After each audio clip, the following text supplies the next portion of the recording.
ஓம் சாய்ராம். சாய்ராம். இன்னொரு விஷயத்தை பற்றியும் நான் ஷேர் பண்ணிக்க விருப்பப்படுறேன்.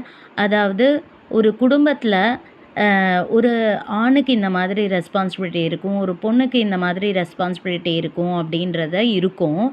அது ஒவ்வொரு குடும்பத்திற்கும் டிஃபர் ஆகலாம். அந்த மாதிரி நம்மளோட ரெஸ்பான்சிபிலிட்டியை கரெக்டாக மனசாட்சிக்கு விரோதம் இல்லாமல் கரெக்டாக செஞ்சுக்கிட்டே இருக்கும்போதும் கூட குடும்பத்துலேருந்து ஏதோ ஒரு நபர் மூலமாக நமக்கு எப்போ பார்த்தாலும் நம்மளை குறை கண்டுபிடிச்சிக்கிட்டே இருக்காங்க, இல்லை குறை சொல்லிக்கிட்டே இருக்காங்க. எவ்வளோ தான் நம்ம சின்சியராக இல்லை எவ்வளோ தான் நல்லா பண்ணினாலும் அவங்கக்கிட்டேருந்து நம்மளுக்கு வந்து ஒரு குறை கண்ணோடையே பார்த்துக்கிட்டே இருக்காங்க அப்படின்னா, அவங்க கிட்டலாம் போய் அவங்கள நிரூபிக்க அதாவது அவங்கள சாட்டிஸ்ஃபை பண்ண ட்ரை பண்ணாதீங்க.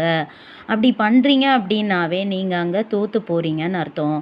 உங்களோட மனசாட்சிப்படி நீங்கள் அந்த டைமிங்க்கு கரெக்டாக அந்தந்த ரெஸ்பான்சிபிலிட்டியை கரெக்டாக பண்ணும்போது, அந்த மாதிரியான விஷயங்களை நீங்கள் என்ன பண்ணலாம் அப்படின்னா, இந்த ஹார்ட்ஃபுல்னஸ் தியான பயிற்சிக்குள்ளே வரும்போது இந்த மாதிரி விஷயங்களெல்லாம் ஈஸியாக கடந்து வந்துட முடியும். ஏன்னா அதில் சுத்திகரிப்பு பயிற்சி இருக்கும். அந்த சுத்திகரிப்பு பயிற்சியை பண்ணும்போது அந்த மாதிரி நபர்கள் வந்து இந்த மாதிரி குறை குற்றம் கண்டுபிடிச்சிக்கிட்டே இருக்காங்க அப்படின்னா, அது மூலமாக ஏற்படக்கூடிய வலிகள், இல்லை தேவையில்லாத எண்ணங்கள் அதெல்லாம் நம்மளை விட்டு போயிடும். அப்போ என்ன ஆகிடுவோன்னா, நம்மளை பார்த்து அவங்களும் மாறுறதுக்கு சான்சஸ் இருக்குது. அதே சமயத்தில் இன்னொன்று, நம்ம வந்து நம்மளோட கோலை நோக்கி ஈஸியாக பயணிக்க முடியும். அதாவது ஹாப்பியாக.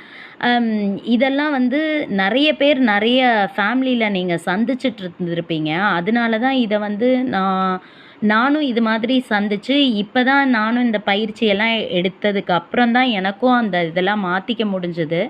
அதே மாதிரி நம்மளை குறை சொல்கிறவங்களும் இந்த தியானத்துக்கு வந்ததுக்கு அப்புறமா நம்ம வீட்டுக்குள்ளே இருக்கிற நபர்கள் நம்மளை குறை சொல்லிகிட்டே இருக்கிறவங்களும் மாறி அவங்க உணர்வு நிலையும் மாறுறத கண்கூட பார்க்க முடியுது சாய்ராம்.